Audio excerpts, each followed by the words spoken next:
Right, we are on. Okay, so Kacee is joining me from Sydney, Australia, and she's here with me to discuss something that both of us are quite passionate about, and to be honest, quite concerned at the same time, and that is yachting stereotypes. And in particular, I guess most of you are aware that when you submit a CV, you're required to put a photo on your CV. And Kacee has worked in yachting overseas for a year and a half and 18 months in Australia on a yacht. And we're going to talk to her today about her experience in the industry and the stereotypes associated with yachting. So over to you, Kacee. Yeah. So when I first got into yachting and the whole, the whole kind of reason of putting a photo on your CV to me was quite daunting.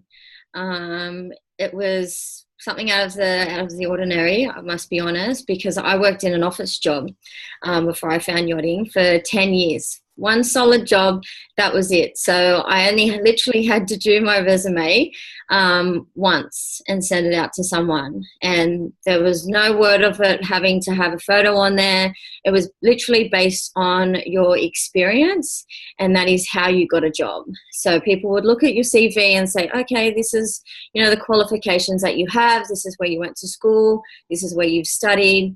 And this is where you may have worked part-time. So, and then when you meet someone face to face, that was their first impression of you, and that was how I thought of, getting a job. Was your first impression made it count? Not having to have a photo on your CV, which then they could get one look at you just with your face, or a full body shot, and it'd be thrown out the window without even looking at all the qualifications and experience, and even talking to your references, because I feel like a reference from someone should be taken more so with what someone looks like, what their body type is, or what their hair color is, or anything else that people want to, criticize you for having or looking like in the yachting industry. So yeah, it was really daunting, and just I find it really kind of front on for you to walk into a career agency and for them to even meet you, and that also as well is just really frustrating for me, because it's I find that when you're meeting someone for a job that you've got, and their first impression, not even having a look at a little photo on a piece of paper should matter. I feel like it should be based on your experience and references, that they should make their first, dibs if they want to offer you a position or even a trial period. So did you feel some judgments coming from those recruitment agencies when you were walking in there and having interviews? Yeah, of some people, yeah, definitely. Some were absolutely amazing, and yeah, some it was kind of like, they've spoken to you via email or on the phone, or that you may have just had like a headshot on a photo, and then when you get there, it's like, they're off put by, what size you are, or how short or how tall you may seem. So yeah, it is. It's very confrontational. And at the end of the day, this is actually discrimination that we're talking about. And it's not only with what you look like or your height, but it's age. And I had a crew member tell me the other day and she's actually 50 years old, and she walked into the recruitment agency and they said, "You're wasting your time, you're too old for the industry." Wow.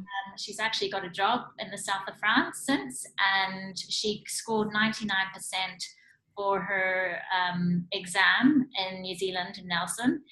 And she has worked in the Navy. She has worked at Christchurch with the rescue, with the earthquake. She's just a phenomenal woman, and she has so much kindness and so much to offer that it would just be a huge disadvantage if she wasn't tired. That's amazing. Well done. Yeah, and she even got some of the students from the course at the time onto her boats as well, so she got them jobs too.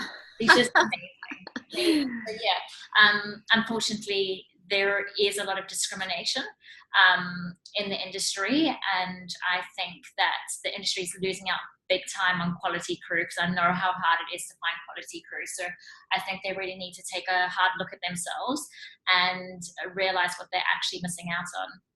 Yeah, I totally agree. I know that I've probably missed out on, quite a few jobs that it was based on, how tall I was, or, my breast size, or the color of my hair, the color of my eyes, or, the size of my waist.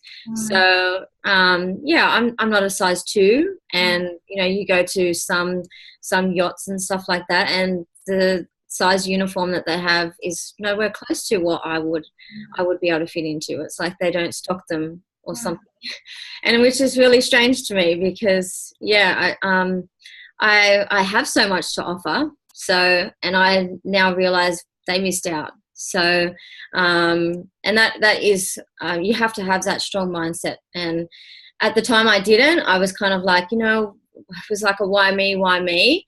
But now that I look back, because of such a good spot that I am in right now, and I'm like, it was their loss. And it is a shame that the industry is like that, because there are so many amazing, talented crew out there that are being disadvantaged by this whole concept of it's an image industry.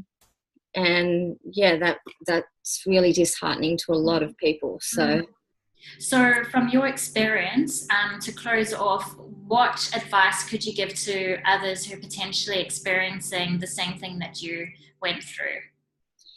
My advice to you is be yourself, be proud of who you are.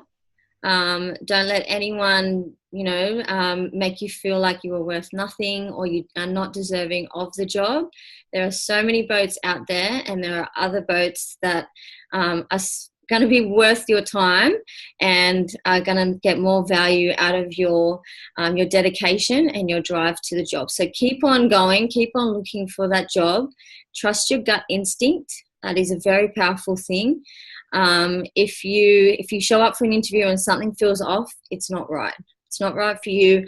There'll be a next one. Like, there's always a next boat, and there's always something better out there, and the right fit for you will feel right for you. So don't give up. Honestly, don't give up. There was times when I felt, so much at the bottom of the ladder, but you just need to pick yourself up and just keep going. Keep calling career agents, keep checking in, keep checking all the Facebook posts, interact with people at, crew events and stuff like that. Really hold your head high, and just believe in yourself that you are worthy of that next position that comes up. Thanks, Kacee. I couldn't have said it better. Pleasure. Awesome. Thank you. Thank you for your time.